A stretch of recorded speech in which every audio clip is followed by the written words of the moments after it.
Welcome back friends. तो इस video में हम देखेंगे कि गिट को कैसे इंटीग्रेट करना है अपने वीएस कोड से। तो देखो यहाँ पे जो साइड में आइकन्स हैं तो ये सोर्स कंट्रोल है। तो यहाँ पे हम जाते हैं तो अभी यहाँ पे मतलब हमारे इस लैपटॉप में गिट नहीं है, तो सबसे पहले हमें गिट को डाउनलोड करना पड़ेगा। तो यहाँ पे करके इसको ओपन कर लेते हैं। बाकी अगर आप गिट सर्च करोगे जैसे ये मेन गिट का, तो यहाँ पे इंस्टॉल करोगे तो यही सेम खुलेगा। तो अभी मेरे पास ये विंडोज है तो यहाँ पे मैं ये वाला डाउनलोड कर लेता हूँ। बाकी ये आर्म वाला शायद वो था जो वो हम अभी बीच बीच में वो स्नैपड्रैगन के प्रोसेसर आने लग गए थे ना, वैसे मैं श्योर नहीं हूँ बट आई थिंक ये वही है। बट ठीक है, हमें x64 डाउनलोड करना है, यहाँ डाउनलोड हो रहा है। बाकी गिट ना आपको आइडिया होगा कि गिट एक ना वर्जन कंट्रोल एक टूल है। तो मतलब जैसे अगर हम ये कोडिंग लाइन में, तो मतलब हमें ये गिट के बारे में पता होना ही चाहिए, मतलब ये एक मैंडेटरी रिक्वायरमेंट है। तो बेसिकली जैसे अगर मैं बस शॉर्ट फॉर्म में बताऊं तो गिट के जैसे दो फायदे बताता हूँ आपको। सबसे मेन फायदे, जैसे मान लीजिए कि एक प्रोजेक्ट है, जैसे यही मेरा एक प्रोजेक्ट है। इसकी ये जो मेन फाइल है इस पे मान लीजिए मैं और मेरा दोस्त काम कर रहे हैं। तो अभी मैंने यहाँ पे कुछ एक एक्स्ट्रा कोड लिख दिया, जैसे प्रिंट, जैसे मान लेते हैं मैंने प्रिंट लिख दिया यहाँ पे 1 2 3, जैसे मान लीजिए ये कोड मैंने ऐड कर दिया इस फाइल में। अब मेरा दोस्त भी इसी सेम प्रोजेक्ट पे काम कर रहा है, बट उसको कैसे पता कि मैंने यहाँ पे ऐसे कोड लिख दिया है। और अगर मैंने यहाँ पे कोड लिख दिया है तो ये कोड फिर उसके पास भी प्रेजेंट होना चाहिए ना। तो अब मैं कैसे करूंगा, जैसे अगर मेरे पास गिट नहीं होगा तो मैं क्या कर सकता हूँ, मैं कर सकता हूँ इस फाइल को मैं copy main dot P while को कॉपी करके उसको दे दूंगा। तो बट अभी अब इसमें दिक्कत ये है कि उसने भी 50 60 लाइन कहीं बीच बीच में ऐड कर दी होंगी। मान लो उसने यहाँ पे न्यू पेज के आगे कुछ और ये कुछ ऐसे कुछ भी लिख दिया होगा। तो वही है, तो अब मुझे सब कुछ देखना पड़ेगा उसने क्या क्या चेंज करे, मैंने क्या क्या चेंज करे, तो मतलब ये बहुत डिफिकल्ट है। तो जैसे अगर मल्टीपल लोग एक ही प्रोजेक्ट पे काम कर रहे होते हैं तो उनका सिंक में रहना बहुत ज्यादा डिफिकल्ट है। तो गिट एक ऐसा सॉफ्टवेयर है जिसकी हेल्प से मतलब हमें ऐसे शेयर वेयर नहीं करना पड़ता, ये सारा कंट्रोल हम गिट से कर पाते हैं। तो यही सबसे ज्यादा मेन एडवांटेज है गिट का। बाकी इसको वर्जन कंट्रोल भी इसलिए कहते हैं क्योंकि जैसे मान लीजिए मेरा ये कोड है, इसका वर्जन मैं मान लेता हूँ कि 1 है। अब इसका वर्जन 1 है, अब मैंने इसमें कुछ चेंज किया, उसका वर्जन मान लेते हैं 1.1 हो गया। तो देखो अब गिट के पास ना इसका जो फर्स्ट वर्जन था उसका कोड भी प्रेजेंट है, 1.1 का भी प्रेजेंट है, बट लोकली तो हम हमारे जैसे अगर ऐसे 100 वर्जन हो गए तो मुझे तो 100 कॉपी स्टोर करनी पड़ेंगी। तो वही है कि हम ऐसे ना वर्जन भी कंट्रोल कर सकते हैं। कि मान लेते हैं कि आपके 1.1 वर्जन में आपको कुछ इशू आ गया, कोई बहुत मेजर बग आ गया, तो आपको वापस अब 1 वर्जन डालना है अपने कस्टमर्स के लिए। तो आप कैसे वन वन को कैसे कर दोगे एकदम से। तो आपके पास वो लोकली कहीं प्रेजेंट होना चाहिए इससे पहले वाला वर्जन, फिर आप उसको डिप्लॉय करोगे। तो मतलब बट ये सब चीजें भी गिट आराम से हैंडल कर लेता है। तो यही दो मतलब मेजर एडवांटेजेस हैं, इसके अलावा और भी बहुत सारे हैं बट मतलब मेरे माइंड में भी यही आ रहा है। तो इन सब रीजंस की वजह से हमें गिट के बारे में पता होना ही चाहिए। बाकी गिट ना एक मतलब कमांड लाइन टूल है, उसको हम जो टर्मिनल्स पे या कमांड प्रॉम्प्ट पे जो कमांड्स लिखते हैं उनकी हेल्प से गिट को मतलब यूज कर सकते हैं। बट अब जैसे जैसे जीयूआई का मतलब जमाना आ गया है तो सारी कमांड्स ना हमारे बटन्स पे है। तो अब हमें बहुत ही कम कमांड्स अपने टर्मिनल वर्मिनल पे लिखनी पड़ती है, बाकी वरना सारे कमांड्स और सब सब चीज यहाँ बटन पे ही फॉर्म में ही है। तो मतलब मुझे भी फ्रैंकली स्पीकिंग अब तक मैंने एज सच कोई काम नहीं किया कि जहाँ पे ना मुझे कमांड की ही यूज पड़ गई हो। मतलब हमेशा मैंने वीएस कोड और पाइथन में काम किया है और उन सब में लाइक ये बटन या फिर जीयूआई फॉर्म में सब कुछ होता है। तो इजीली मैं गिट यूज कर पाता हूँ। ओके, तो सबसे पहले जो डाउनलोड हुआ है उसे इंस्टॉल कर लेते हैं। बाकी अगर जैसे मैं अपना कमांड प्रॉम्प्ट खोलूँ, यहाँ पे कमांड प्रॉम्प्ट खोलें तो आई थिंक गिट का देखने का वो है गिट हाइफन हाइफन वर्जन है। तो अभी ठीक है, यहाँ पे हमारे लैपटॉप में गिट नहीं है तो इसलिए यहाँ पे नॉट रिकॉग्नाइज बता रहा है, बट ठीक है इसको इंस्टॉल कर लेते हैं। नेक्स्ट कर लेते हैं, सी प्रोग्राम्स में कर रहा है, ओके।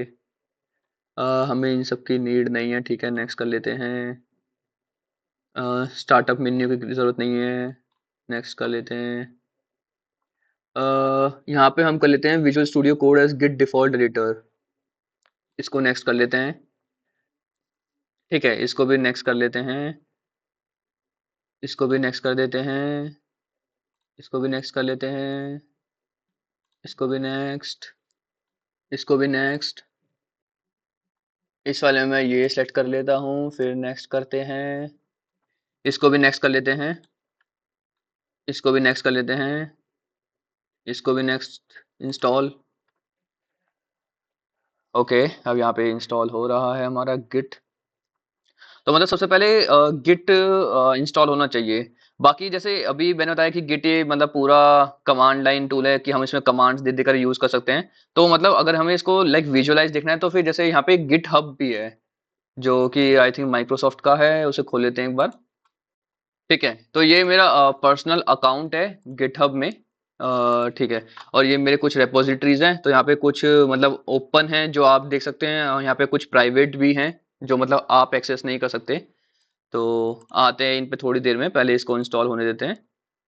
ठीक है, यहाँ पे इंस्टॉल हो गया, फिनिश कर लेते हैं। एक बार यहाँ पे जाके दोबारा से कमांड चला के देख लेते हैं। आई थिंक ये हमें न्यू खोलना पड़ेगा। तो अब दोबारा से वर्जन देख लेते हैं। ठीक है, यहाँ पे अब गेट आ चुका है। तो मतलब गेट हमारा इंस्टॉल हो गया है।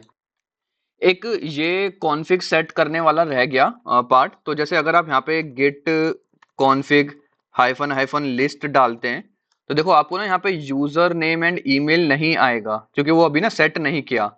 सेम वही अगर आप जैसे यहाँ पे जाके बाय चांस कुछ कमिट वमिट करेंगे तो यहाँ पे बोलता है make sure your configure your user name and email. यहाँ पे ओपन गिट लॉग बोल रहा है ये। और यहाँ पे अगर हम गिट में देखते हैं तो हमें ना ये सेट करना पड़ेगा पहले। तो ठीक है, सबसे पहले हम ये सेट कर लेते हैं। तो यही सेम लाइन हम कॉपी करते हैं, अपने यहाँ पे जाते हैं, पेस्ट करते हैं। तो यहाँ पे ईमेल में वो आएगा जो आपको मतलब ईमेल से आपने गिटहब का अपना अकाउंट बनाया है ना, तो वो आएगा। जैसे मेरा ये अंशु बिजोड़ी 9876@gmail.com है, ये आएगा। एंड एंटर मार दिया है मैंने, और बाकी जो दूसरा वाला था वो भी पेस्ट कर लेते हैं। मतलब यही सेम आप वीएस कोड के टर्मिनल में भी कर सकते हो। बस ये है कि मैं कमांड प्रॉम्प्ट यूज कर रहा हूँ। ठीक है, और यहाँ पे यूजर नेम वो है, मतलब जो भी आप यहाँ पे गिट को यूज करोगे तो जो गिट हब पे नाम आएगा ना, ये वो नाम है। तो इसको मैं अंशु लिख देता हूँ, एंटर मार देते हैं। सेम अब अगर मैं अबव वाली कमांड दोबारा से स्टार्ट करता हूँ, गेट कॉन्फिग लिस्ट। तो ठीक है, अब देखो यहाँ पे यूजर और ईमेल, ये नेम एंड ईमेल आ रहा है। तो इसका मतलब अब हमारा ये सेट हो गया है। तो इसे काटते हैं, एक बार वीएस कोड में चलते देख लेते हैं क्या बोल रहा है अभी यहाँ पे। After installing please reload, reload पे क्लिक कर लेते हैं। ठीक है, तो यहाँ पे अब सोर्स कंट्रोल मतलब इंस्टॉल हो चुका है, तो यहाँ पे इसलिए अब यहाँ पे वो नहीं आ रहा डाउनलोड करने का। तो यहाँ पे ये बोल रहा है कि मैंने जो ये प्रोजेक्ट बनाया ना, इसमें ना गिट रिपोजिटरी अभी अवेलेबल नहीं है। बट ठीक है, इस प्रोजेक्ट को मैं फिलहाल के लिए काट देता हूँ। हम एक न्यू प्रोजेक्ट ओपन करते हैं, या फिर फाइल में जाके हमारा है यहाँ पे न्यू विंडो करते हैं। न्यू विंडो के बाद ना देखो यहाँ पे लिखा है ये रहा, क्लोन गिट रेपोजिटरी। तो क्लोन क्लोन का मतलब जैसे हमें पता है ना, क्लोन का मतलब क्या होता है, जैसे एकदम हूबहू कॉपी। तो ये वो इसका वो क्लोन है। और गिट रेपोजिटरी मतलब कि ऑलरेडी हमारी रेपोजिटरी ना कहीं पर मतलब अवेलेबल है, जैसे रिमोट रेपोजिटरी है। तो उसका हूबहू कॉपी करना अपने लोकल में। तो ये वो है, तो इसको कनेक्ट कर लेते हैं, क्लिक करते हैं। अब यहाँ पे यूआरएल बोल रहा है कि उस रेपोजिटरी का यूआरएल दो, या फिर नीचे लिखा रहा है क्लोन मतलब फ्रॉम गिटहब। तो या तो हम गिटहब से भी कर सकते हैं, या फिर हम उसका यूआरएल पास कर सकते हैं। तो एक बार गिटहब से ट्राई करते हैं, क्योंकि मेरी रेपोजिटरीज गिटहब पे है। तो ठीक है, यहाँ पे साइन इन करने के लिए कह रहा है, इसको अलाउ कर देते हैं साइन इन का। तो ये मेरा यहाँ पे ठीक है, यही मेरी गिटहब है। तो इसको कंटिन्यू करते हैं। तो यहाँ पे वीएस कोड हो गया ओपन, दोबारा से वीएस कोड करते हैं। ठीक है, तो ये देखो यहाँ पे मेरी सारी रेपोजिटरीज आ गई हैं। तो जो भी मेरी रेपोजिटरीज, रेपोजिटरी मतलब इधर से प्रोजेक्ट मान लेते हैं। तो ये जो प्रोजेक्ट जो भी हमारे गिटहब पे प्रेजेंट है, जो यहाँ पे आ रहे हैं साइड में, अब वो सारे यहाँ पे आने लग गए। सॉरी, वीएस कोड में आने लग गए। तो अब मुझे जैसे काम करना है, वैसे मुझे तो मतलब एक अपना पर्सनल वर्क करना था, बट मैंने सोचा कि इसके ऊपर वीडियो भी बना देते हैं कि कैसे कनेक्ट करना है। तो मुझे फिलहाल ये वाली रेपोजिटरी चाहिए, तो मैं इस पे क्लिक कर देता हूँ। अब यहाँ पे पाथ बोल रहा है कि इस रेपोजिटरी को मुझे स्टोर कहाँ करवाना है। तो इसे स्टोर में अपने जेड में करवाता हूँ, कोर्स में कराता हूँ, यहाँ पे करते हैं। तो ये रेपोजिटरी की डेस्टिनेशन है होगी। ठीक है, अब यहाँ पे क्लोनिंग चल रही है।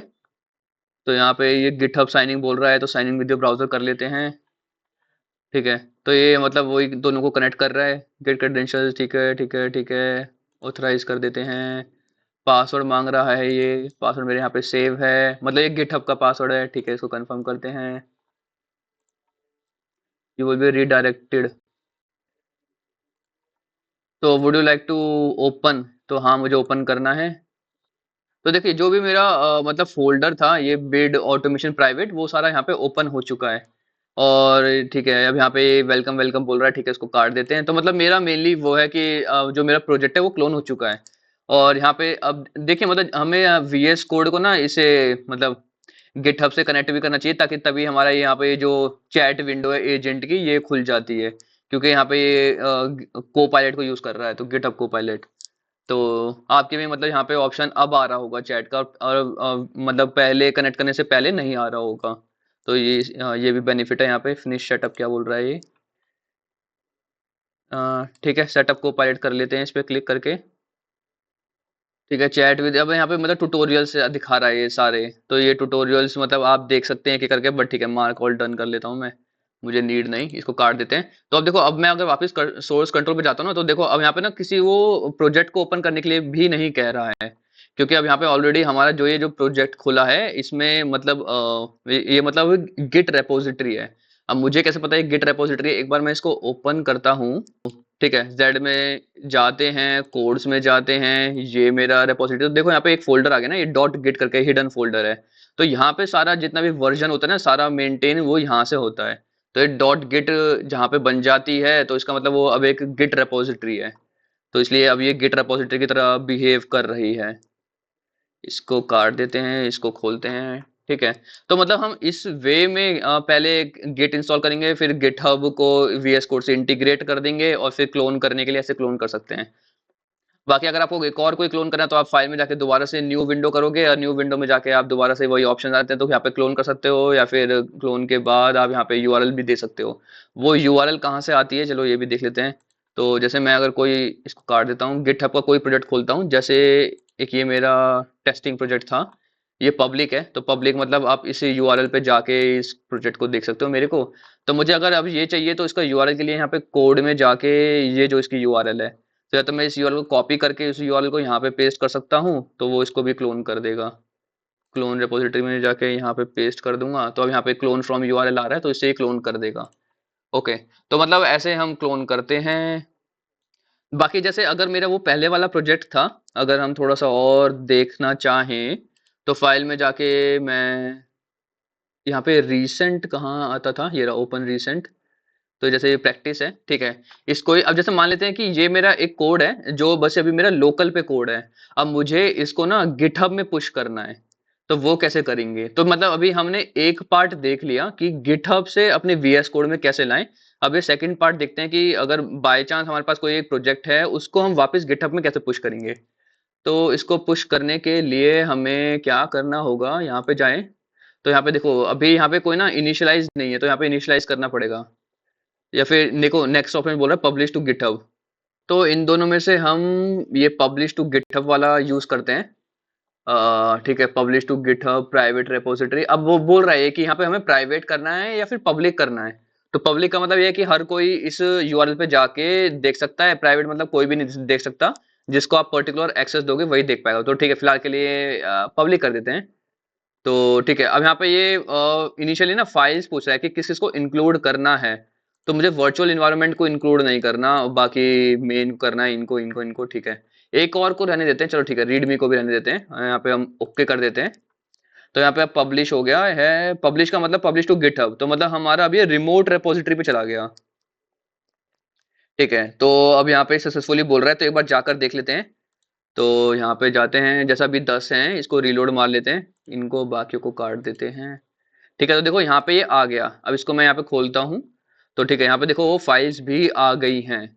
अब बाकी यहाँ पे देखिए पब्लिक है, तो इस पब्लिक का मतलब ये है कि अब इसको कोई भी देख सकता है। ओके, ठीक है, अब हम चलते हैं वापस इस पे। तो अब हमारा नेक्स्ट टारगेट है कि इस रीडमी फाइल को अब हमें पुश करना है अपने रिमोट रेपोजिटरी पे।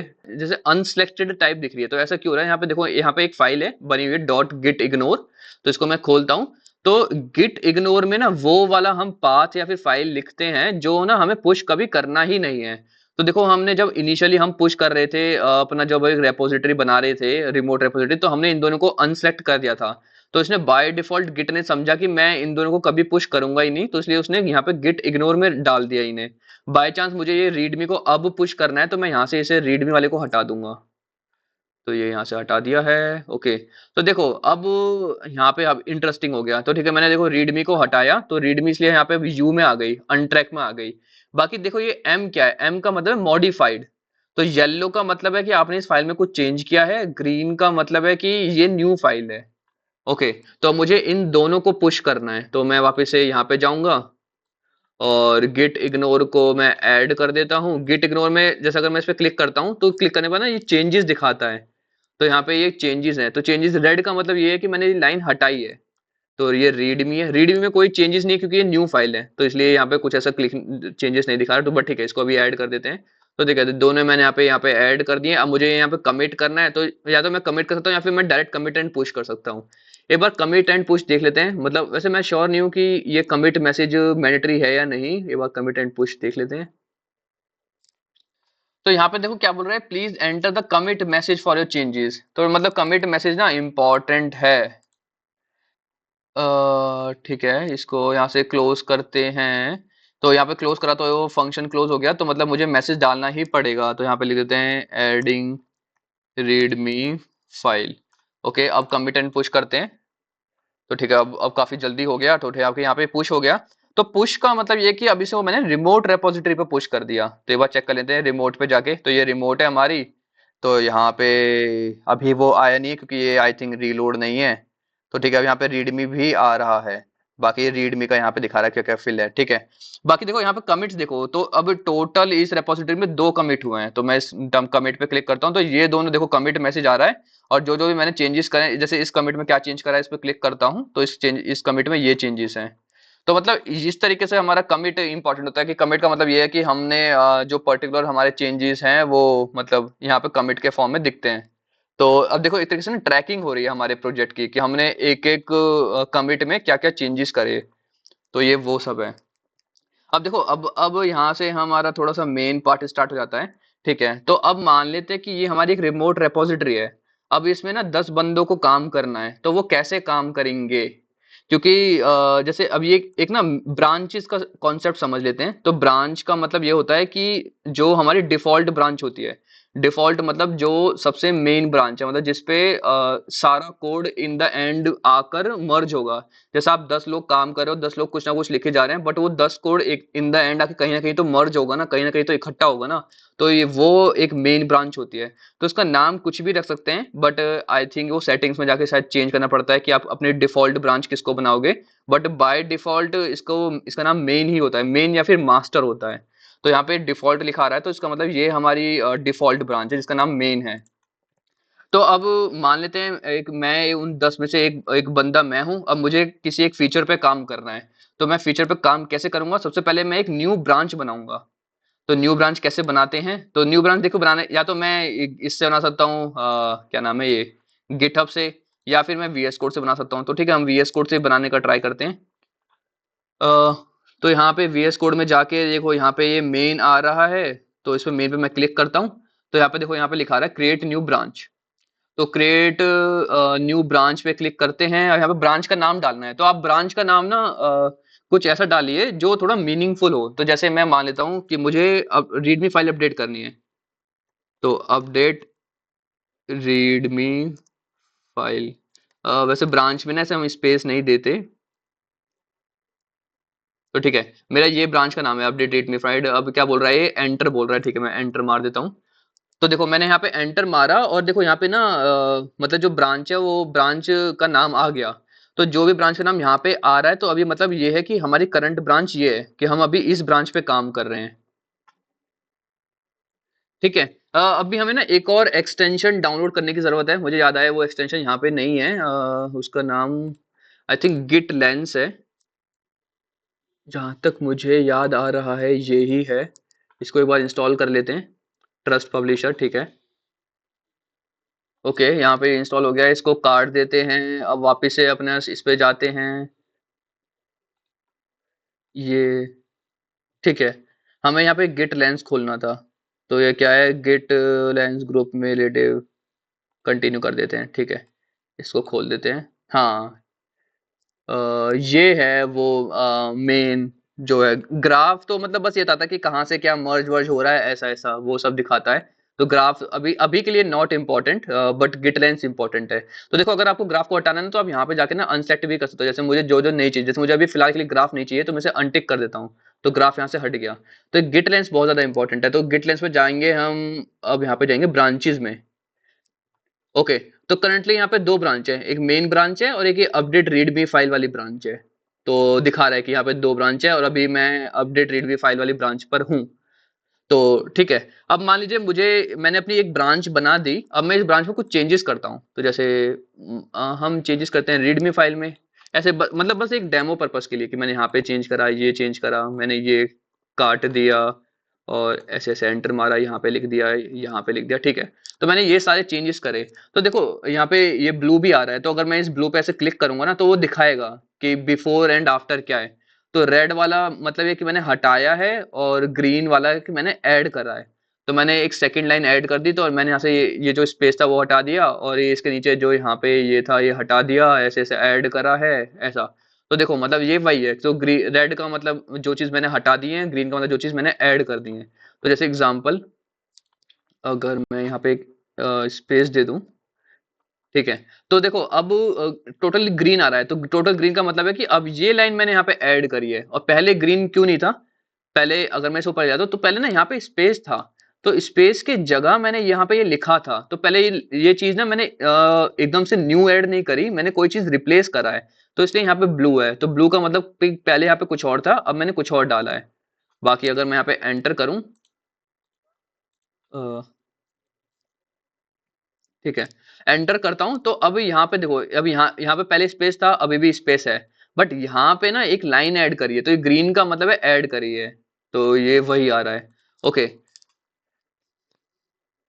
बाकी मैं इसमें से एक वर्ड हटा देता हूँ, जैसे मान लेते हैं एन हटा देता हूँ। तो अब मैं इसमें यहाँ पे इस पे क्लिक करके देखता हूँ कि क्या चेंजेस हैं। तो यहाँ पे ठीक है, देखो वहाँ जो स्पेसिफिक एन है बस वही, इसको मैं, सॉरी, ये मैं करना भूल गया। तो जो स्पेसिफिक एन है बस वही रेड में आ रहा है, तो इसका मतलब मैंने यहाँ पे से एन हटा दिया। तो हम ना ये सब भी देख सकते हैं चेंजेस, कि हमने क्या चेंजेस करे हैं, ऐसे इस पे क्लिक करके ये सब। ओके, तो ठीक है, अब मान लेते हैं कि मैंने रीडमी फाइल में से चेंज कर दिया है। अब मुझे इसको ना पुश करना है वापस से। तो पुश करने का क्या तरीका है वो हम देख चुके हैं। सबसे पहले यहाँ पे जाते हैं, रीडमी फाइल पे मैं एक बार क्लिक करता हूँ, कि क्लिक करने के बाद ना यहाँ पे देखो अब ये कंपेयर कर रहा है कि ये मेरा ओल्डर वर्जन है, और अब आपने ये इस साइड वाले चेंजेस करे हैं। तो वो दिखा रहा है कि यहाँ से तुमने ये एन हटा दिया, ये एक लाइन ऐड कर दी, यहाँ से ये सारा हटा दिया, और यहाँ पे ये ऐड कर दिया, ऐसे। तो यहाँ पे ना देखो ये इन शॉर्ट तीन चेंजेस दिखा रहा है, ये। तो मान लेते हैं कि मुझे फिलहाल के लिए इसमें से ना बस नीचे वाला चेंज ही पुश करना है, ऊपर वाला चेंज मुझे अभी पुश नहीं करना। तो मैं जो नीचे वाला देखो यहाँ पे ये रहा प्लस, प्लस का मतलब ये है कि मुझे बस यही वाला पोर्शन चाहिए। तो जहां तक ये प्लस लाइन जा रही है ना, यहाँ से देखो, यहाँ से 6 7 लाइन से 20 तक जा रही है। तो प्लस का मतलब ये है कि बस ये इतना सा ही पार्ट जा रहा है। तो ठीक है, मैंने देखो इतना सा पार्ट मैंने प्लस कर दिया। तो अब मैं अगर इस पे इस जो स्टेज हुआ है, स्टेज का मतलब जो सेव हुआ है एक तरीके से, मतलब जो सिलेक्ट हुआ है, सेव होने के लिए जो सिलेक्ट हुआ है, वो इतना सा ही पार्ट है। बाकी ये वाला पार्ट अभी भी मेरा मॉडिफिकेशन में ही है। तो ठीक है, बाकी अगर जैसे मान लेते हैं अगर मुझे ये वाला भी करना है, तो मैं यहाँ पे भी प्लस कर दूंगा, तो स्टेज हो जाएगा। या फिर मैं देखो रिवर्ट करना है, रिवर्ट का मतलब मुझे वापस ये वाला चेंजेस ना हटाने हैं, तो मैं रिवर्ट भी कर सकता हूँ। तो चलो ठीक है, फिलहाल हटाते नहीं है। तो अभी मान लेते हैं अब मेरे ये स्टेज, अब ये देखो चेंजेस, अभी यहाँ पे मेरे चेंजेस बचे हैं, और यहाँ पे मेरे जो चेंजेस हैं वो इतने चेंजेस मैंने मेरे स्टेज हो गए हैं। तो स्टेज मतलब ये मैंने ऐड कर दिए हैं, तो ये इतने वाले चेंजेस अब मैं पुश कर सकता हूँ। तो सब चीजें ना पुश करने के लिए पहले यहाँ पे मतलब हम मुझे स्टेज करनी पड़ेंगी, स्टेज के बाद फिर मुझे कमिट करनी पड़ेंगी, फिर कमिट के बाद मुझे पुश करना पड़ेगा।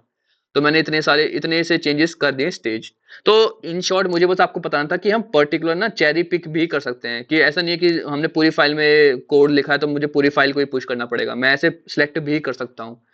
तो अभी ये लाइक नॉट सेव्ड वाला यहाँ पर है, और जो भी मैंने सेलेक्ट किया है वो यहाँ पर आ गया है। ठीक है, अब मुझे ये पुश करना है, मान लेते हैं मैं पुश करता हूँ, तो मुझे मैसेज लिखना पड़ेगा यहाँ पे।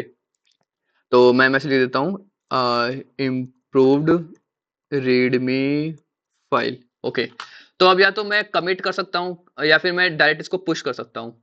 तो या तो आप कैसे, या तो ना आप ऐसे कर सकते हो, आप मल्टीपल कमिट्स को भी एक साथ पुश कर सकते हो। जैसे फॉर एग्जांपल ठीक है, मैंने ये अभी ये कमिट कर दिया, तो कमिट करने के लिए अब वो चीज मेरी कमिट हो गई है, तो अब ये जो बाकी रिमेनिंग चेंजेस हैं वो इतने चेंजेस हैं, बाकी चलो मैं और चेंजेस कर देता हूँ। यहाँ पे मैं, अरे यार, प्रिंट मान लेते हैं। देखो ये जो ऑटो सजेशन आ रहा है ना, ये उससे आ रहा है, सॉरी, जो भी हमने यहाँ पे इनेबल कर दिया है। ठीक है, तो मान लेते हैं मुझे अब ये भी कमिट करना है, तो मैं वापस जाऊंगा अपने यहाँ पे। तो ठीक है, अब मुझे ये कमिट करना है तो मैं वापस जाऊंगा, मैं फाइल सेलेक्ट कर लूंगा, मुझे मेन फाइल सेलेक्ट करनी है, मुझे ये कमिट करना है। ठीक है, तो या तो मैं पूरी फाइल को ऐड कर दूंगा अगर मुझे पूरी फाइल चाहिए, बाकी मुझे अगर इसको स्पेसिफिक चाहिए तो मैं उसको भी ऐड कर सकता हूँ। तो अभी फिलहाल इसमें बस एक ही चेंज है, तो मैं पूरी फाइल को ही ऐड कर देता हूँ। ठीक है, तो ये भी अब एक और स्टेज हो गया। अब इसके लिए ना एक और अलग से कमिट करना पड़ेगा, क्योंकि पहला कमिट तो चला गया, मतलब पहला कमिट तो सेव हो गया, अभी दूसरा कमिट है। तो इसको मैं लिख देता हूँ, अपडेट मेन फाइल। और देखो ये जो कमिट मैसेज है ना, ये बहुत मीनिंगफुल होना चाहिए, जरूरी नहीं आप छोटे छोटे से लिखो, क्योंकि जो भी 10 लोग काम कर रहे हैं वो आपके कमिट मैसेज को पढ़कर समझ सकते हैं कि आपने पर्टिकुलर इस कमिट में क्या क्या चेंजेस किया है। तो ये बहुत ही ज्यादा मीनिंगफुल होना चाहिए। बाकी ना हम यहाँ से एआई से भी लिखवा सकते हैं, जहां तक मुझे याद है। कहाँ था तो यहाँ पे कमिट मैसेज लिखने का गिट लेंस पे है क्या? हाँ, generate commit message with GitLens, accept करके देख लेते हैं, अलाउ कर लेते हैं। ठीक है, तो ये मेरा कमिट मैसेज मैं हटा देता हूँ, और यहाँ पे इसने ये कमिट मैसेज लिखो लिख दिया है, अपडेट आउटपुट। ठीक है, जो भी है। अब ठीक है, मैं इसको भी कमिट कर देता हूँ। ओके, तो अब मेरे 2 कमिट हो गए हैं। अ, ठीक है, अब एक बार हम यहाँ पे नीचे ब्रांचेस में चलते हैं, इसको मैं थोड़ा सा और चौड़ा कर देता हूँ। एक बार इसको रिफ्रेश कर लेते हैं, यहाँ पे रिफ्रेश। ठीक है, तो देखो अगर मैं इस पे माउस रखता हूँ ना, तो क्या बोल रहा है, लोकल ब्रांच, देखो नीचे बोल रहा है local branch hasn't been push to GitHub. तो ये लोकल ब्रांच क्या होता है? लोकल ब्रांच का मतलब है, क्योंकि देखो ये ब्रांच है ना, मैंने अपने वीएस कोड में बनाई है, ये अपडेट रीडमी फाइल। ये ब्रांच ना मेरी रिमोट ब्रांच में प्रेजेंट नहीं है। अगर मैं यहाँ पे जाता हूँ तो यहाँ पे बस अभी एक ही ब्रांच है, मेन। तो इसलिए इसको ये लोकल ब्रांच बोल रहा है कि आपकी ये जो ब्रांच है अभी ये लोकल है, तो अभी ये पुश नहीं हुआ है इससे कुछ भी। तो मतलब has not been publish to GitHub, तो ये अभी गिटहब पे पब्लिश नहीं हुई है। तो ऐसे बोल रहा है ये। तो इसको पब्लिश करने के लिए क्या करना पड़ेगा, इसको सेलेक्ट करते हैं, यहाँ पे भी ऑप्शंस हैं। अ, ये रहा पब्लिश ब्रांच, ये रहा। तो पब्लिश ब्रांच पे क्लिक कर देते हैं, कंफर्म पब्लिश, हाँ ठीक है, यहाँ पे कंफर्म कर देते हैं। तो पब्लिश का क्या है, would you like to create a pull request from the branch, हाँ create a pull request, yes. Okay, pull request तो छोड़ो, थोड़ा सा अलग कॉन्सेप्ट हो गया। ठीक है, इसको पहले फिलहाल काटते हैं। पुल रिक्वेस्ट अभी हम थोड़ी देर बाद देखेंगे, बट ठीक है। तो देखो मैंने वहां पे पब्लिश कर दिया, तो इसका मतलब ये है कि अब यहाँ पे वो ब्रांच आ जाएगी। एक बार मैं इसे रीलोड करता हूँ। बाकी देखो ना, यहाँ पे ऊपर मैसेज भी दिखा रहा है कि इस ब्रांच से रिसेंटली पुश हुआ है 22 सेकंड पहले। तो इस ब्रांच से कुछ कोड पुश हुआ है 22 सेकंड पहले। तो मैं इसे खोलता हूँ, तो ठीक है, यहाँ पे देखो वो ब्रांच आ गई। तो वो ब्रांच हमारी रिमोट रेपोजिटरी में प्रेजेंट है। तो बाकी यहाँ पे भी 2 ब्रांचेज हैं, ठीक है, ओके। बाकी देखो अब यहाँ पे ऑलरेडी प्रेजेंट है वो।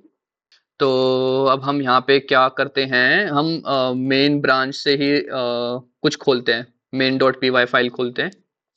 इसको मैं यहाँ से एडिट करता हूँ फाइल को। तो देखो जैसे मैंने आपको बताया ना, कि मान लेते हैं कि जैसे 10 बंदे एक फाइल पे काम कर रहे हैं, तो किसी एक बंदे ने ना सेम ऐसे ही पुश वुश करके हमारा जो मेन फाइल है उसमें कुछ चेंजेस कर दिए। जैसे कि मान लेते हैं, प्रिंट स्टेटमेंट लगा देता हूँ, सबसे सिंपल वही है, प्रिंट वन, सॉरी, 111 ऐसे कमिट। ठीक है, तो देखो अब यहाँ पे भी कमिट करने के लिए बोल रहा है, तो यहाँ पे भी देखो इसने खुद से लिख दिया, commit directly to the main branch.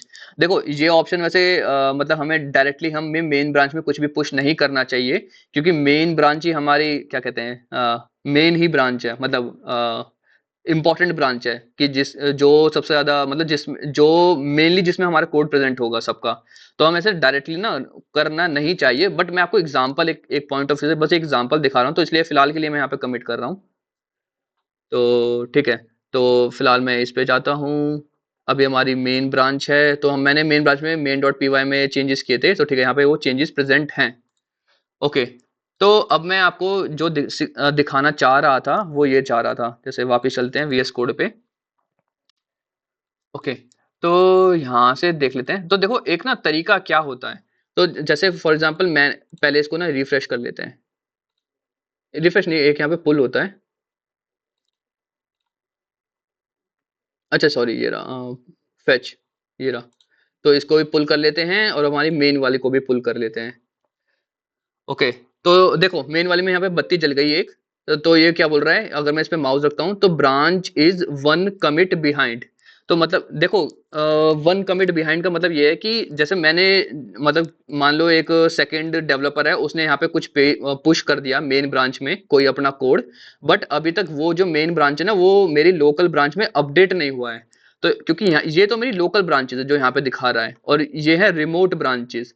तो उसने जो कोड पुश किया है वो रिमोट ब्रांच में है, तो बट वो अभी तक कोड ना मेरी लोकल ब्रांच में नहीं आया है। तो यहाँ पे मैंने जैसे यहाँ पे ये पुल किया, पुल का मतलब ये कि ये अगर कोई चेंजेस होता है तो ये वहां से हम उसे पुल कर सकते हैं, रिमोट ब्रांच से पुल कर सकते हैं। तो ऐसे पुल किया है यहाँ पे।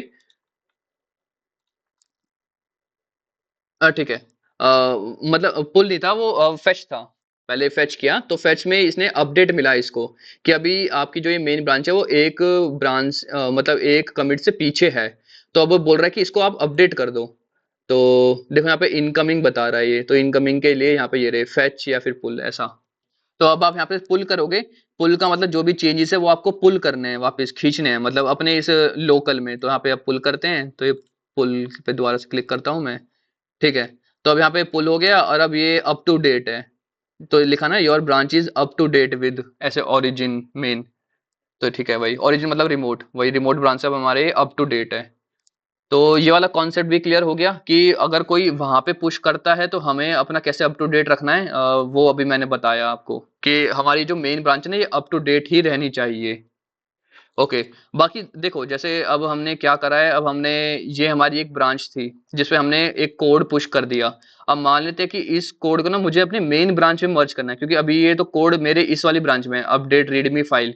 बट इन द एंड सारा कोड आना है मेन ब्रांच में। तो अब इस कोड को मेन ब्रांच में कैसे पुश करूंगा। तो उसके लिए देखो यहाँ पे पुल रिक्वेस्ट होता है, पुल रिक्वेस्ट पे आप जाओ। अ, मतलब शॉर्टकट है ये रहा, सीधा शॉर्टकट है यहाँ पे। बट ठीक है, हम शॉर्टकट को अभी यूज नहीं करते, वरना आप सीधा इस पे क्लिक कर दो। बट ठीक है, न्यू पुल रिक्वेस्ट करते हैं। तो देखो ये बेस वाली है, बेस मतलब जो हमारा डिफॉल्ट ब्रांच है, तो ये वो डिफॉल्ट ब्रांच है। अब हमें किससे कंपेयर करना है, मुझे इस वाले ब्रांच के चेंजेस डालने हैं। तो एरो एरो जा रही है ना इस साइड, तो ऐसा। तो ये इस साइड जा रही है, तो मतलब ये वही है। ओके। तो अब ये कांट ऑटोमेटिकली मर्ज, ठीक है भाई, बोल रहा है कि हम ऐसे एकदम से ऑटोमेटिकली मर्ज नहीं कर सकते, बट ठीक है। तो अब यहाँ पे ये रहा ऑप्शन क्रिएट पुल रिक्वेस्ट। बाकी क्रिएट पुल रिक्वेस्ट करने से पहले ना आप नीचे जाके ना चेंजेस भी देख सकते हो कि ये जो ग्रीन में आ रहा है, तो मतलब ग्रीन में ये वाली सारी चीजें ऐड हो जाएंगी इस मेन ब्रांच में। तो ठीक है, हमने क्रिएट पुल रिक्वेस्ट कर दिया। यहाँ पे अब हम अपना मैसेज वैसेज डिस्क्रिप्शन ये सारा भर सकते हैं, ताकि कोई भी हमारी जो इस पुल रिक्वेस्ट को देखेगा वो समझ जाए कि क्या क्या चेंजेस हैं। तो क्रिएट पुल रिक्वेस्ट कर देते हैं। अब यहाँ पे पुल रिक्वेस्ट क्रिएट हो गई। पुल रिक्वेस्ट में मैं अगर जाता हूँ तो ये एक पुल रिक्वेस्ट क्रिएट हो गई, इस पुल रिक्वेस्ट पे क्रिएट करता हूँ। तो अब इस पुल रिक्वेस्ट की यूआरएल को आप किसी को भी जो भी आपके साथ काम कर रहा है आप उसको शेयर कर सकते हो, ताकि वो ना चेंजेस देख ले एक बार। तो यहाँ पे फाइल चेंजेस पे जाएंगे तो ये सारी चेंजेस है। तो देखो ये पुल रिक्वेस्ट कहाँ पर है, मेन फ्रॉम ये। तो इस फाइल इस ब्रांच के सारे चेंजेस मेन में चले जाएंगे। तो देखो ये ना एक रिव्यू स्टेप होता है कि हम डायरेक्टली मर्ज नहीं कर सकते ना। मतलब मान लो कोई जूनियर डेवलपर है, उसने कुछ गलत कोड मर्ज कर दिया सीधा मेन ब्रांच में, तो आपकी मेन ब्रांच तो वो एकदम फट जाएगा, मतलब वो कोड चलेगा ही नहीं। तो ये ना एक रिव्यू सिस्टम के लिए एक बनाया गया है कि आप पहले पुल रिक्वेस्ट क्रिएट करो, फिर इस पुल रिक्वेस्ट का एक रिव्यू होगा। तो रिव्यू में अब हम ऐसे देख सकते हैं, रिव्यू इन कोड स्पेस, रिव्यू चेंजेस ऐसे। अगर आपको कोई इशू आता है, जैसे मान लो कि मैं ये एक जूनियर डेवलपर का रिव्यू कर रहा हूँ, तो मैं मुझे अगर कुछ इशू आता है तो मैं यहाँ पे कमेंट ऐड कर दूंगा यहाँ पे कि why this text is added ऐसे। बाकी शायद टैग भी कर सकता हूँ एट द रेट कर करके, बट ठीक है। तो ऐसे मैं कमेंट ऐड कर सकता हूँ। अब जिसकी भी ये ब्रांच है, जो भी इसका ओनर है, वो इस कमेंट का रिप्लाई करेगा। तो ये ना एक रिव्यू सिस्टम है कि डायरेक्ट तुम मेन में मर्ज करने से पहले रिव्यू करवाओ कि तुम क्या क्या चेंजेस मर्ज करने वाले हो मेन में।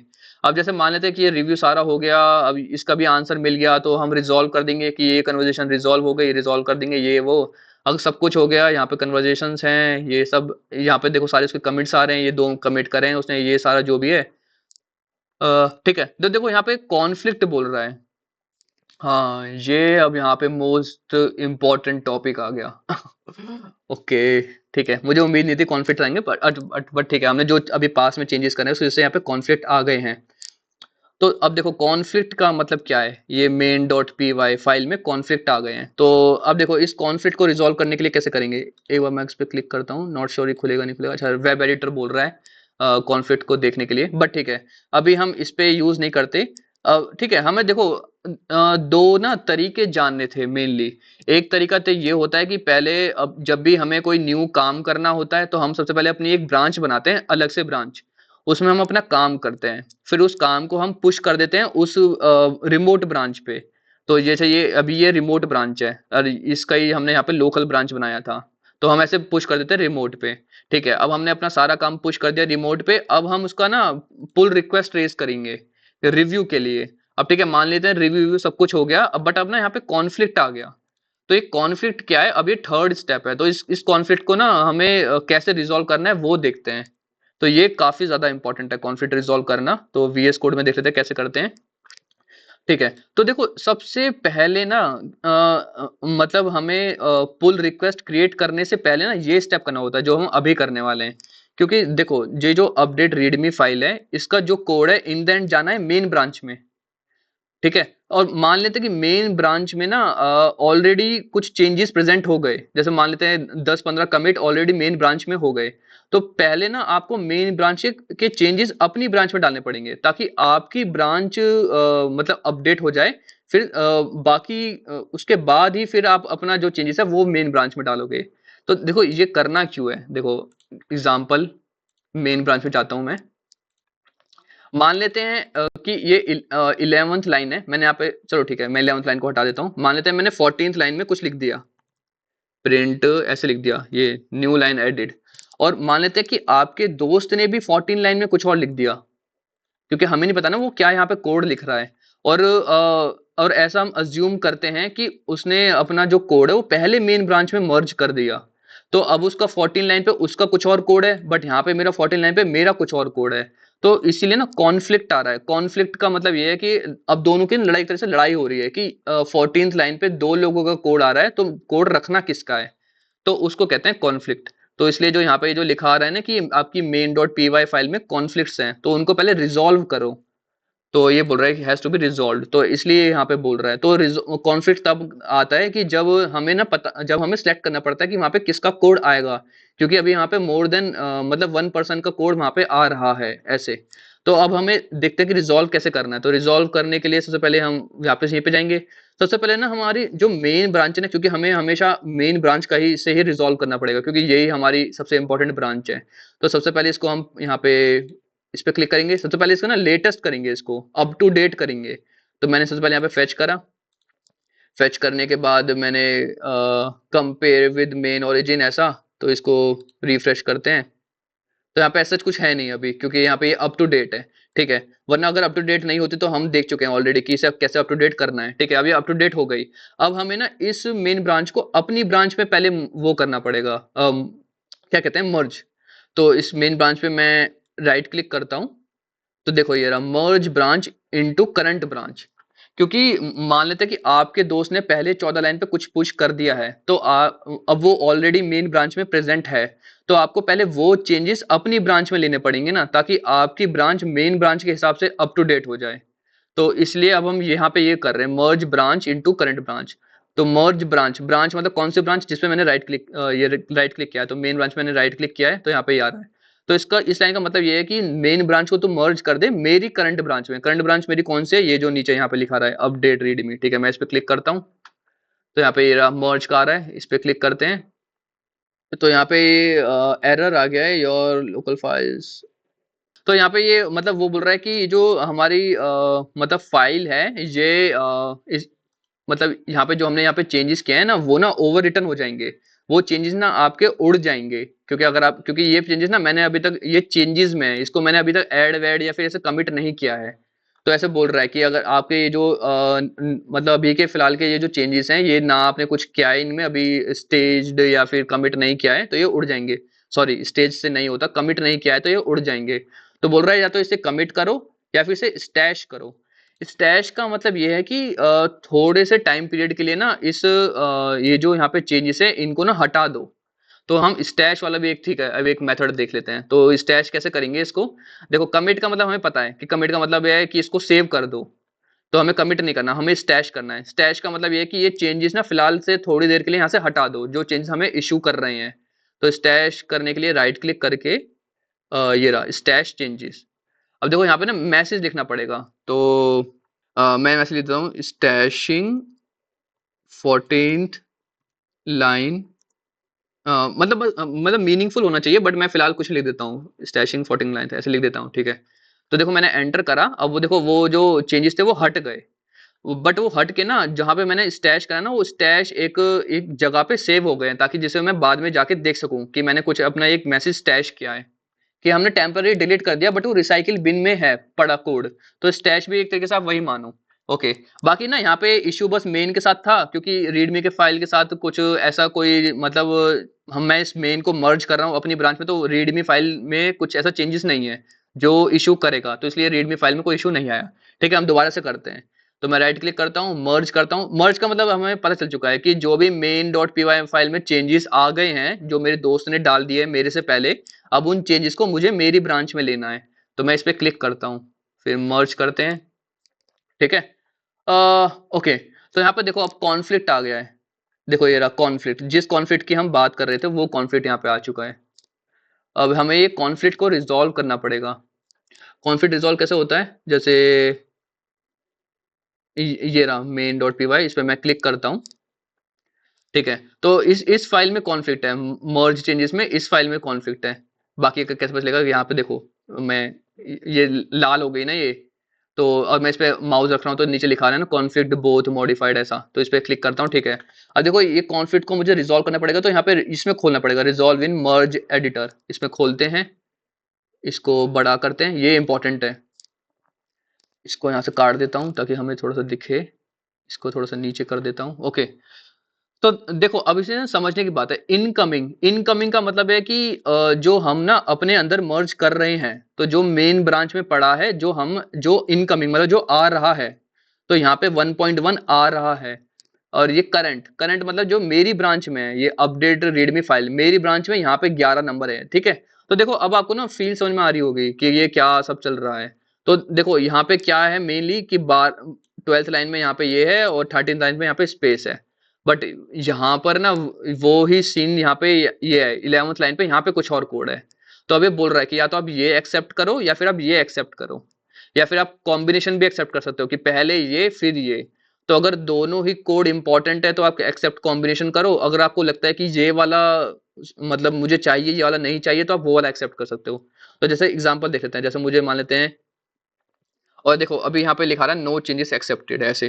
तो बेसिकली ये किस लाइन में इशू आ रहा है? ये 12th लाइन में इशू आ रहा है। तो ठीक है, मैं इसको पहले इस वाले को एक्सेप्ट कर लेता हूँ। ठीक है। तो देखो ये है रिजल्ट कि हमने फाइनली क्या एक्सेप्ट करा है। तो यहाँ पे देखो 12th लाइन भरा और 13th लाइन ये हो गई। यहाँ पे रिमूव कर देते हैं। अगर मैं इसको एक्सेप्ट करता हूँ तो यहाँ पे 12th लाइन में ये आ गया।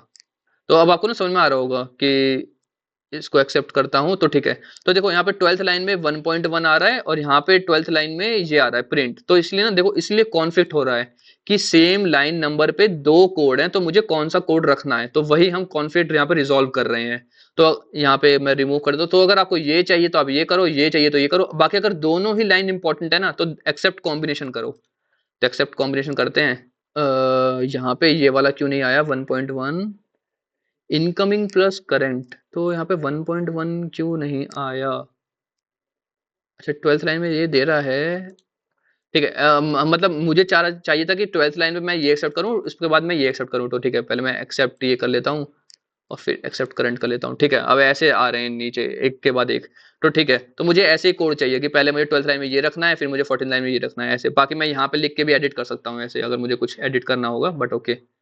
तो ये सिनेरियो है। तो कॉन्फ्लिक्ट मिली क्या था कि एक सेम लाइन पे दो कोड हैं, तो मुझे कौन सा कोड रखना है, तो वो इशू था। ओके। अब बाकी अब हमने देख लिया कि उसे रिजॉल्व कैसे करते हैं। ये मतलब ये जो रिजॉल्व एडिटर वाला जाता है इसको खोल के ऐसे से करते हैं। तो इनकमिंग ये है कि ये वाले चेंजेस आ रहे हैं, ये वाले चेंजेस ऑलरेडी मेरी ब्रांच में प्रेजेंट है और ये रिजल्ट है कि ये रिजल्ट कैसा बनेगा। तो ठीक है, तो हम यहाँ पे रिमूव रिमूव कर देंगे, तो अभी रिजल्ट में कुछ नहीं है, तो अभी यहाँ पे बोल रहा है कि क्या एक्सेप्ट करोगे। ठीक है, तो मुझे प्रिंट चाहिए, प्रिंट के नीचे फिर मुझे ये वाला चाहिए 1.1, अगर दोनों ही कोड इंपॉर्टेंट है तो ये आपके हिसाब से कि आपको कौन सा कोड रखना है। अगर दोनों कोड इंपॉर्टेंट है तो आपको दोनों कोड रखने हैं, कोई एक इंपॉर्टेंट है तो वो ऐसा ऐसा।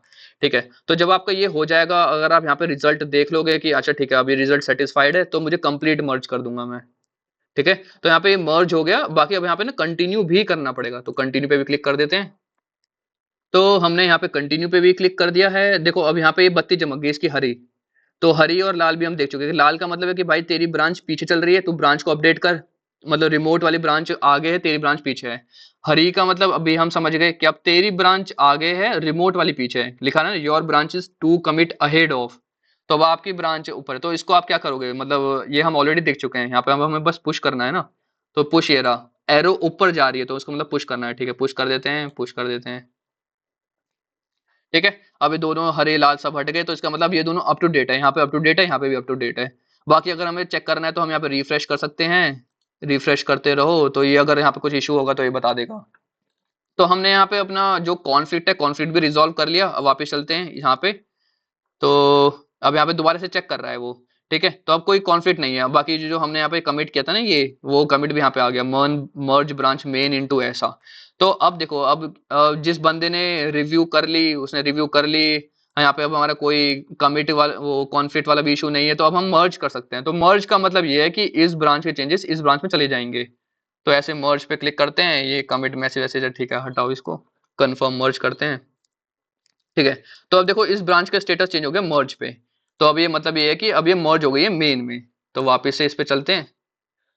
ओके, तो यहाँ पे मेन में वो मर्ज हो गई है। बाकी अगर मैं main dot P Y file खोलता हूँ तो देखा वो दोनों चेंजेस आ गए, क्योंकि हमने दोनों चेंजेस पुश करे थे। ठीक है, तो यही अब बाकी, हाँ वो स्टैश वाला रह गया। स्टैश ना देखा था ना हमने कि टेम्पररी जैसे रिसाइकिल बिन होता है वैसा। तो अब उसको मुझे वापस से चेंजेस लाने हैं, तो वो कैसे लाएंगे, तो देखो गिट लाइन्स में जाके ना यहाँ पे एक अनस्टैश होता है, स्टैशिस शायद ये स्टैशिस पे क्लिक करते हैं। ठीक है, तो देखो ये रहा एक स्टैश। तो मैं इस पे क्लिक करूंगा तो इस एक फाइल में चेंज किया था, फाइल पे क्लिक करूंगा तो ये चेंजेस था वो। अब बाकी मुझे ये चेंजेस ना वापस चाहिए, तो मैंने टेम्पररी डिलीट करे थे, अब मुझे रिसाइकिल बिन से वापस से रिकवर करना है। तो ये रहा यहाँ पे अप्लाई स्टैश। तो देखो अप्लाई का मतलब होता है कि ये यहाँ पे भी रहेगा स्टैश में भी, बट अप्लाई हो जाएगा। पॉप का मतलब है कि यहाँ से डिलीट हो जाएगा स्टैश, ये जो स्टैशिश वाली है स्टैशेस से डिलीट हो जाएगा और अप्लाई हो जाएगा। तो अगर आपको यहाँ से डिलीट नहीं करना तो आप अप्लाई करोगे, पॉप का मतलब है कि यहाँ से डिलीट होके अप्लाई हो जाएगा, तो मैं पॉप कर देता हूँ। बाकी देखो यहाँ पे अब मैंने वो स्टैश कर दिया ना, तो यहाँ पे भी देखो दोबारा से अब एक कॉन्फ्लिक्ट आ गया। तो अब वही है कि अब यहाँ तो करंट चेंज ये थे, और इनकमिंग चेंज में यहाँ पे हमने ये एक लाइन ऐड कर दी थी ना, तो ये वो है कि अभी ऐसा चेंज है। तो अब वही है कि अब दोबारा से इसे रिजॉल्व करो, तो दोबारा से रिजॉल्व कर लेते हैं। ठीक है, तो स्टैश वाले चेंजेस ये थे कि मतलब मैंने 11th लाइन के बाद 12 13 पे स्पेस मारा हुआ था, 14 पे यहाँ लिखा हुआ था। बट यहाँ पे देखो, यहाँ पे 12 पे ये लिखा हुआ है और 13 पे ये लाइन लिखी हुई है 1.1, और यहाँ पे 13 पे स्पेस है। तो अब बोल रहा है कि दोनों में से कौन सा रखोगे। ठीक है, मुझे यार यही रखना है, अप्लाई स्टैश वाला। तो अप्लाई स्टैश हो गया, कंप्लीट मर्ज कर देते हैं। ठीक है, यहाँ पे मर्ज हो गया। ओके, तो यहाँ पे वही है कि सॉरी स्टेज्ड चेंजेस अब यहाँ पे ठीक है, ये स्टेज हुआ पड़ा है। ओके, अगर वापस से मुझे स्टेज से हटाना है वापस, तो मैं यहाँ पे माइनस कर सकता हूँ, तो अभी सीधा चेंजेस में आ गया। तो यहाँ पे हम देख सकते हैं क्या क्या चेंजेस थे ऐसा। ओके, ठीक है, तो अब इसमें एक दो चीजें और रहती हैं, अभी हम जल्दी से वो देख लेते हैं। तो अभी मतलब लास्ट एग्जांपल में हमने जो ब्रांच बनाई थी वो यहाँ से लोकल ब्रांच बनाई थी, और फिर इस लोकल ब्रांच को वहां पे पुश किया था। बट अब ठीक है, अब हम पहले रिमोट ब्रांच बनाते हैं। तो यहाँ पे जाते हैं, यहाँ पे देखो फाइंड और क्रिएट है। तो मैं यहाँ पे एक और न्यू ब्रांच बनाता हूँ, जैसे चलो मतलब बस एक नाम चलो रुक देते हैं, हाँ एड टाइमर फीचर। ठीक है, ऐड टाइमर फीचर, तो ये कोई ब्रांच नहीं है, तो यहाँ पे ये क्रिएट बोल रहा है, तो ठीक है क्रिएट कर देते हैं। इस पे क्लिक करते हैं, तो ठीक है यहाँ पे ऐड टाइमर फीचर एक बन गई। और देखो branch is up to date with main. और जब भी हम कोई ब्रांच बनाते हैं ना, तो वो हमेशा मेन ब्रांच से कट के बनती है, मतलब वो मेन ब्रांच की क्लोन होती है। तो इसलिए यहाँ पे बोल रहा है अप टू डेट है। बट ठीक है, ये ऐड टाइमर फीचर है। अब हम इसे वीएस कोड पे चलते हैं, तो यहाँ पे तो अभी दो ब्रांच है हमारी, तो यहाँ पे अभी वो ब्रांच प्रेजेंट नहीं है। तो देखो अगर हम यहाँ पे देते हैं तो ये ब्रांचेस 3 है, और देखो यहाँ पे रिमोट्स 4 है। तो मैं रिपोर्ट में पर क्लिक करता हूँ, यहाँ पे अगर मैं ये करते हैं, फेच करता हूँ। देखो यहाँ पे आ गई है ऐड टाइमर फीचर वाली। तो देखो अभी ना, जो ये हमारी लोकल ब्रांचेस है जैसा कि हमें पता है, और यहाँ पे ये हमारी ये रिमोट ब्रांचेस है। तो अभी हमारी कोई लोकल ब्रांच नहीं है ना इस रिमोट ब्रांच की, तो इसलिए ना ये वाली जो है ऐड टाइमर फीचर वो हमारा यहाँ पे नहीं आ रहा, क्योंकि ये लोकल ब्रांचेस है और ये रिमोट है, रिमोट्स लिखा हुआ है तो रिमोट ब्रांचेस है। ठीक है। तो अब जैसे मुझे इस पे काम करना है ऐड टाइमर फीचर, तो यहाँ पे मैं सीधा बस ये कर दूंगा स्विच टू ब्रांच। ठीक है। तो मैं यहाँ पे क्लिक करता हूँ स्विच टू ब्रांच, इस पे क्लिक करता हूँ तो देखो यहाँ पे ऑप्शंस आ गए। तो create and switch to new local branch, क्योंकि अभी देखो हमारी कोई लोकल ब्रांच नहीं बनी हुई ना इस ऐड टाइमर फीचर से, तो ये वो बोल रहा है। और बाकी तो ऑप्शंस ठीक है, उन्हें अभी सेलेक्ट नहीं करते, अवॉइड करते हैं उन्हें अभी के लिए। तो हमें अभी एक न्यू लोकल ब्रांच बनानी पड़ेगी ना, तो इसलिए हमें इस पहले वाले पे क्लिक करना पड़ेगा। और उसका नाम भी यही रखते हैं हम, सेम नाम है, एंटर मारते हैं। तो अब अगर हमें ब्रांचेस में जाता हूँ तो देखो अब यहाँ पे वो आ गई टाइमर वाली। ओके। बाकी ये जो ब्रांच है ये बनी है इस रिमोट ब्रांच से, और ये वाली जो रिमोट ब्रांच थी वो अप टू डेट थी मेन से। तो इसका मतलब ये भी अप टू डेट ही होगी। ओके। ठीक है। तो हमने मतलब ये भी देख लिया कि अगर हम वहां से ब्रांच बनाते हैं तो पहले हमें एक लोकल ब्रांच बनानी पड़ती है, और लोकल ब्रांच बनाने के फिर उस पे स्विच करना पड़ता है ऐसे। तो यहाँ पे आ गया ये टाइमर फीचर ऐसा। ओके। बाकी ये वाला हो गया। ठीक है। अब हम एक यहाँ पे टाइमर फीचर ऐड कर देते हैं, मतलब जैसा लिखा हुआ है। तो चलो मेन में डाल डाल देते हैं कि जैसे मुझे यहाँ पे अब करवाना है, इन दोनों को मैं हटाता हूँ। इसमें मैं करवाता हूँ पहले राइट क्लिक करता हूँ और इनलाइन चैट डाल देता हूँ। तो यहाँ पे डाल देते हैं कि ऐड कोड या add function to return current date and time. ठीक है। एंटर मारते हैं। तो ये वही है, यहाँ पे कोपायलट ही यूज हो रहा है, तो इनेबल कर देते हैं इसको। ठीक है। तो यहाँ पे इसने कोड लिख दिया, इसको एक्सेप्ट कर लेते हैं। और यहाँ पे डेट एंड टाइम बोल रहे हैं तो इसको भी एक्सेप्ट कर लेते हैं। ठीक है। तो इसने यहाँ पे डेट एंड टाइम लगा दिया है, यहाँ पे ये कोड लगा दिया है जो कोड प्रिंट कर रहा है। एक बार इसको बस रन करके देख लेते हैं। ओके। ये यहाँ पे इसने एरर दे दिया क्योंकि हमने ये अभी बीच में ऐड कर दिया था ना, तो इसको हटाते हैं। फिलहाल इसको कमेंट कर देते हैं, रहने दो, इसकी हमें नीड नहीं है। तो कंट्रोल प्लस ये स्लैश मार देते हैं। ठीक है। दोबारा से रन करते हैं इसको। ठीक है। तो यहाँ पे देखो इसने यहाँ पे डेट एंड टाइम मतलब ये सही चल रहा है। ओके। तो बेसिकली हमने यहाँ पे ये पुश कर दिया है। अब देखो एक और जो नेक्स्ट चीज मुझे बतानी है वो ये है कि जैसे अब ये हमारा कोड है, हमने इस कोड पे काम कर लिया है। अब मुझे इस कोड को ना वही है कि वापस से पुश करना है अपनी इसकी रिमोट ब्रांच पे। ऐड टाइमर फीचर की रिमोट ब्रांच पे पुश करना है, और उसको पुश करने के बाद फिर पुल रिक्वेस्ट क्रिएट करनी है। फिर पुल रिक्वेस्ट अप्रूव हो जाएगी, फिर वो मर्ज हो जाएगी मेन ब्रांच में। बट ठीक है। बट ये है कि देखो जब हम पुल रिक्वेस्ट क्रिएट करते हैं ना, तो उससे पहले पुल रिक्वेस्ट क्रिएट करने के बाद ना जो लोग हैं वो रिव्यू करते हैं। तो एक रिव्यू तो हमें भी करना चाहिए अपनी साइड से, तो हम ना उसके लिए भी एआई की हेल्प ले सकते हैं। ओके। इसको रिव्यू कराने के लिए सबसे पहले मैं इसे सेलेक्ट कर लेता हूँ। फिर राइट क्लिक करते हैं। फिर यहाँ पे ये रहा जनरेट कोड में जाके रिव्यू। तो मतलब बेसिकली ये कि अब पहले एआई हमारा कोड रिव्यू कर रहा है। ठीक है। और देखो यहाँ पे दो कमेंट्स आए हैं इसके। तो द प्रिंट स्टेटमेंट पे टू बी डीबग और place holder consider removing it. ठीक है। तो मतलब ये एक डिबग के लिए लगाया था, तो इसे कह रहा है कि तू इसे हटा दे। तो अप्लाई, या तो हम अप्लाई कर सकते हैं या फिर हम डिस्कार्ड कर सकते हैं। तो मुझे कमेंट सही लग रहा है इसका, तो अप्लाई कर देते हैं। और नेक्स्ट क्या है? अच्छा, ये जो डिस्क्रिप्शन है ना, तो डिस्क्रिप्शन नहीं लिखा। ठीक है। तो फिलहाल इसको डिस्कार्ड कर लेते हैं कि हमने डिस्क्रिप्शन नहीं लिखा। ठीक है। Not required. अब इन दोनों को ठीक है यहाँ पे। अब जो मैंने चेंज किया है ना, वो चेंजेस अभी मैंने मतलब वो स्टेज नहीं किया था। तो ये चेंजेस है तो इसे स्टेज कर देते हैं प्लस। ठीक है। अब यहाँ पे दोनों के चेंजेस आ गए हैं, अब इसे हम वापस से पुश कर देते हैं। तो लाइक टाइमर फंक्शन लिख देता हूँ। तो यहाँ पे सीधा कमिट एंड पुश कर देते हैं। ओके। तो यहाँ पे ठीक है, ये ब्रांचेस ब्रांचेस सब हो गया, तो कमिट एंड पुश कर दिया है मैंने। तो वापस यहाँ पे जाते हैं। तो देखो यहाँ पे भी शॉर्टकट आ गया सीधा, कंपेयर एंड पुल रिक्वेस्ट। यहाँ से कंपेयर कर देते हैं। ये यहाँ पे पुल रिक्वेस्ट आ गया, क्रिएट पुल रिक्वेस्ट कर देते हैं। अब देखो यहाँ पे पुल रिक्वेस्ट क्रिएट हो गई। अब अगर हमें यहाँ पे एआई से भी रिव्यू करवाना है ना, तो यहाँ पे जाके ना देखो ये रहा को पायलट, इस को पायलट को सिलेक्ट कर दो। ओके, ये फ्री नहीं है। ठीक है। फ्री ट्रायल यहाँ पे है, बट चलो ठीक है। तो ठीक है, ये ट्रायल में यूज नहीं कर रहा, बट अगर ठीक है, अगर आपको फ्री ट्रायल यूज करना है तो मतलब आप को पायलट से भी रिव्यू करवा सकते हो। यहाँ पे जाके ये को पायलट को मतलब ऐड कर सकते हो। तो बट मैं अभी ये ट्रायल वाला स्टार्ट नहीं कर रहा।